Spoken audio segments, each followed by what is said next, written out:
Morning, we're looking at those buildings, of course, that need help, intervention, government touch across Lagos. And Demilade and Priscilla, yours truly, went back on the streets again while we were discussing yesterday, and this is what they came back with. Priscilla, good morning. Good morning. And Demilade, good morning. Good morning. Demilade seems excited with the kind of buildings that you saw yesterday. The buildings, they need intervention, truly. Because when we went to Ikosi, yes. The kind of buildings that we saw, I mean, those houses are, I had to ask myself, I said, okay, in these buildings now, where is the entrance? There's no entrance in most of the buildings. Because most of the houses are just together. Usually, a bicycle cannot pass through the middle of the two. I mean, I saw a house that if you want to enter into the house, you have to bend. You have to because the house was originally built in those days where they were using agonodi. That's what my grandmother used to call it.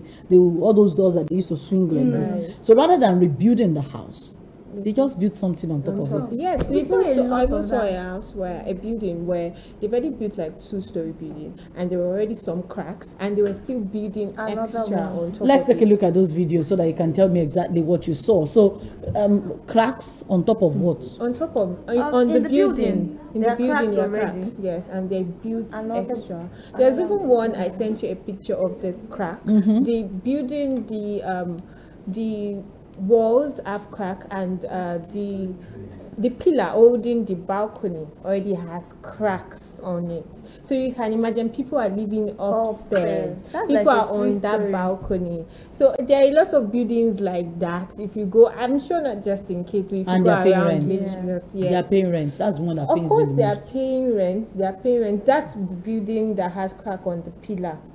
So the pillar is about to crack. It has crack. Okay, it's about to break.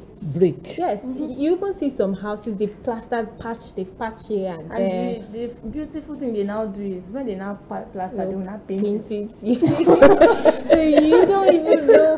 Yes, look at this house. It's already bent, and look at the way it is. The front, this one is even good though. You see the front of the house. Yes, this is just the side of the building. This is the side of the building. Oh my. Yes. This is another building. It's cracked. I showed where it was cracked at the edges, at both sides. And people. You know what amazes me? One of the reasons why I said go to Ikosi is because I see these things a lot. This one is bent. This is the building where they are building on top. Oh my. See cracks there, and then they're still building. They're still building too. They're still building on top. Oh my. Yes. And this is still Ikosi. Yes. Okay, so Princess Samiat Bada is their chairman. I'm sure she's a friend of the house. This one is bent. Yes. In what direction? I don't know. They're building on top of this. What amazes me is the fact that they just wake up in the morning and they feel like, rent Timola Duboa. Let's build extra. Yeah, more people need. Most of the houses that we even saw in that place. I mean, there was a shop that we saw. I asked her, I said, what kind of shop is this? How would somebody build something like this? And then he painted them. Which pillar is even holding this house? Anything can happen and then it will break.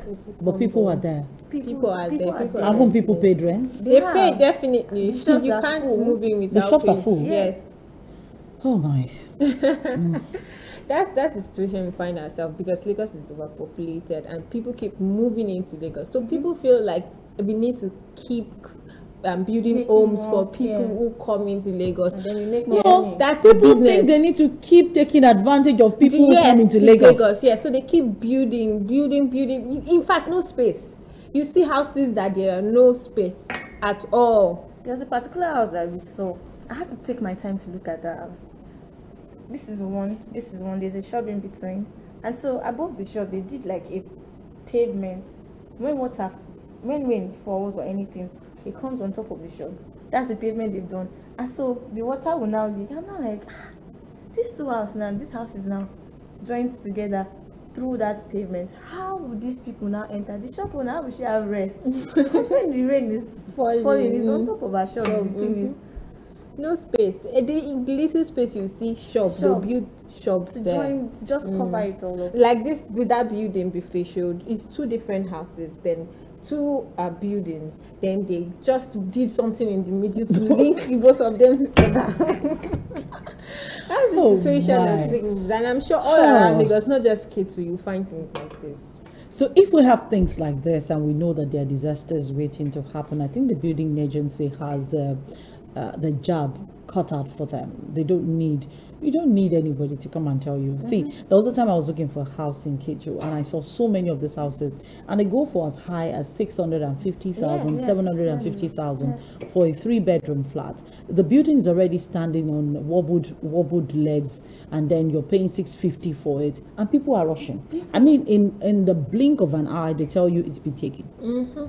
Like that particular one you see standing there, that thing they call the building standing there. That tall thing. This one, yes. This thing. That thing is bending forward. Yes, it is. Like something that is about to fall forward. It's just a matter of time. This part that you're seeing outside has collapsed actually. The foundation itself is not. It's just a matter of time before everything crumbles. But people are living on top of it. Yes, people are there. It's about time that not just paying lip service to the issues of checking these buildings. I think the building agency here in Lagos needs to take a walk around communities. I think dedicate days to go around communities in Lagos and give notices to buildings that need to be evacuated. For some reason, there is going to be, continued disaster if we don't take action in Lagos. It's time to take action. We can't keep experiencing what happened in Ikoyi. We're even lucky, slightly lucky. Of course, people still lost their lives, but imagine that you were like families had been living in that building. What would have happened to them? What would have happened to thousands of people who would have been there? One thing needs to be done, and that is paying attention to the things that we see around us. If you see a building in your environment that is not standing well, I mean, report it.